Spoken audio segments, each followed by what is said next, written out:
আজকের এই ভিডিওটা শুধু আমার মায়ের জন্য। মা, তুমি এই পৃথিবীর সেরা মা।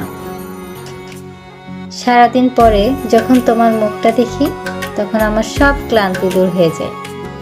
তুমি আমার বেস্ট ফ্রেন্ড, যার সাথে আমি আমার সব কথা শেয়ার করতে পারি নির্ভয়ে।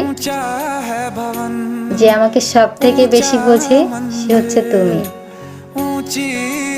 তোমার ভালোবাসা অনেক নিঃস্বার্থ মা। আমি তোমাকে খুব ভালোবাসি। You are the best mother in this world. Allah দেওয়া সব থেকে দামি উপহারটাই তুমি।